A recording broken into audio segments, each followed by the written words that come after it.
नमस्कार, स्वागत है यूपी समाचार में। चलिए देखते हैं यूपी की ताजा और बड़ी खबरों को।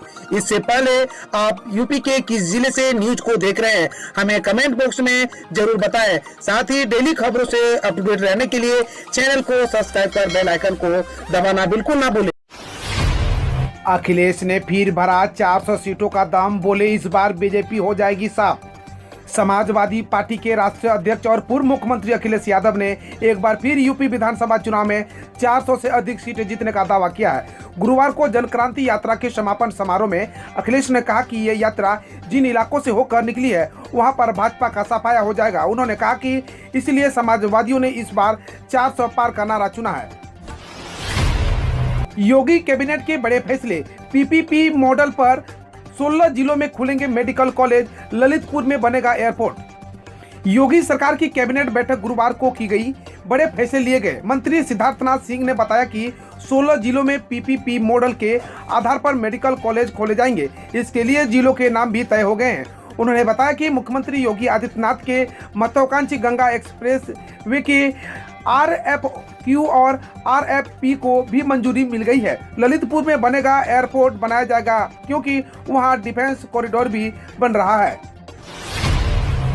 उत्तर प्रदेश में अब हफ्ते में 6 दिन खुलेंगे कक्षा 6 से 12वीं तक के स्कूल। अभी शनिवार को रहती है छुट्टी।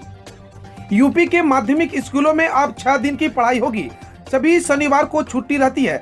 सरकार ने इस संबंध में आदेश जारी कर दिया है। जिला विद्यालय निरीक्षक को जारी आदेश में कहा गया है कि अब सोमवार से शनिवार तक स्कूल खोले जाएंगे।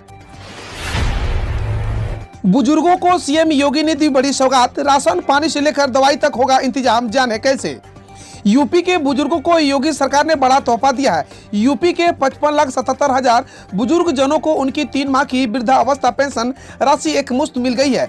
गुरुवार को मुख्यमंत्री योगी आदित्यनाथ ने वृद्धावस्था पेंशन के लिए पात्र इन वरिष्ठ नागरिकों के बैंक खाते में 836.55 करोड़ रुपए डिजिटली ट्रांसफर किए हैं।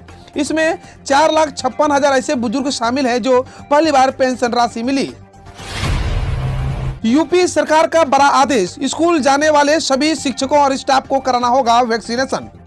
यूपी में कोरोना संक्रमण की स्थिति पहले से काफी बेहतर हो गई है। यूपी में दिन पर दिन सुधर रही संक्रमण की स्थिति को देखते हुए 1 सितंबर से स्कूल खोल दिए गए हैं। साथ ही स्कूल आने जाने वाले शिक्षकों और बच्चों के लिए शासन की ओर से गाइडलाइन भी जारी की गई है। गुरुवार को यूपी सरकार ने शिक्षकों और अभिभावकों के लिए आदेश जारी किया है। यूपी के आदेश में कहा गया है कि स्कूल आने वाले शिक्षकों, स्टाफ और अभिभावकों को वैक्सीनेशन कराना अनिवार्य होगा। इसके अलावा यूपी में कोरोना की रोकथाम के लिए विशेष टीकाकरण अभियान भी चलाया जाएगा। Noida twin tower case, CM Yogi ने दिया SIT बनाने का आदेश। 13 साल तक प्राधिकरण से जुड़े अधिकारियों पर होगी कार्रवाई। नोएडा सुपरटेक ट्विन टावर प्रकरण पर सीएम योगी ने बेहद गंभीर रुख अख्तियार करते हुए स्पेशल इन्वेस्टिगेशन टीम SIT बनाने का आदेश दिया है। उन्होंने कहा है कि 2004 से 2017 तक इस प्रकरण से जुड़े रहे प्राधिकरण के अफसरों की सूची बनाकर जवाबदेही तय की जाए। उनके खिलाफ समयबद्ध ढंग से कार्रवाई का निर्देश भी सीएम ने दिया है। मेरठ को 690 करोड़ के STP प्लांट की बड़ी सौगात, करा रही काली नदी को मिलेगा नया जीवन। उत्तर प्रदेश के मेरठ शहर को आखिरकार 690 करोड़ रुपए का सबसे बड़ा तोहफा मिल ही गया, जिसका इंतजार एक अरसे से किया जा रहा था। यहां अब 690 करोड़ की लागत से सीवेज ट्रीटमेंट प्लांट लगाया जाएगा, जो न सिर्फ करा रही काली नदी नया जीवन देगा, बल्कि लोगों को नालों की दुर्गंध से मुक्ति मिलेगी। मेरठ को यह project national mission for clean Ganga के तहत मिला है। इससे पहले मेरठ को दिल्ली एक्सप्रेसवे मिल चुका है और मेरठ से दिल्ली के लिए रैपिड रेल का कार्य युद्ध स्तर पर चल रहा है। साथ ही शहर को IT हब बनाने की तैयारी अंतिम चरण में है। गाय को राष्ट्रीय पशु घोषित करने की मांग, जाने इलाहाबाद हाईकोर्ट की टिप्पणी पर AIMIM ने क्या कहा।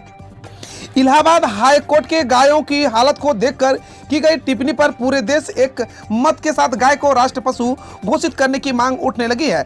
हाईकोर्ट ने अपने सुझाव में कहा कि गाय को राष्ट्र पशु घोषित किया जाना चाहिए। इसके लिए संसद में बिल लाकर इसे राष्ट्रीय पशु का दर्जा दिया जाना चाहिए।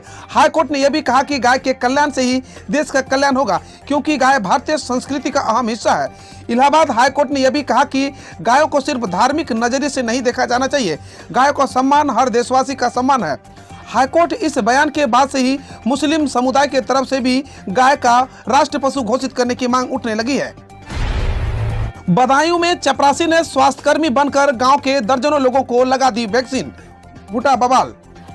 कोरोना महामारी से जनता को महफूज करने के लिए यूपी सरकार लगातार जितने सार्थक कदम उठा रही है, निचले स्तर पर कोरोना को लेकर उतनी ही लापरवाही नजर आ रही है। ऐसा ही एक मामला यूपी के बदायूं के बिलसी सामुदायिक स्वास्थ्य केंद्र से सामने आया है। यहाँ प्रभारी गौरव वर्मा द्वारा करवाए जा रहे वैक्सीनेशन में चपरासी की ड्यूटी लगा दी गई। यहाँ चपरासी द्वारा वैक्सीनेशन करने का वीडियो वायरल हो रहा है। ग्रामीणों को जब इस बात की जानकारी मिली तो चपरासी वैक्सीनेशन कर रहा है तो जमकर विरोध शुरू हो गया। विरोध बढ़ते ही चपरासी मौका पाकर गांव से भाग गया। अक्टूबर से एनसीआर के शहरों में बगैर रुके चलेंगे वाहन, रंग और लोगों को भी होगा अलग अलग। अक्टूबर से एनसीआर के तहत आने वाले चारों राज्यों के शहरों में वाहन बगैर रुके आ और जा सकेंगे। चारों राज्यों के लिए अलग अलग टैक्स चुकाने के बजाय एक ही राज्य में टैक्स चुकाना होगा। इन वाहनों को दूर से पहचाना जा सके, इसलिए इनका रंग और लोगों की अलग डिजाइन करने की तैयारी है। अधिकारियों का कहना है कि राज्य अक्टूबर तक MOU साइन कर देंगे। इसके 10 से 15 दिन के अंदर नई व्यवस्था शुरू होने की संभावना है।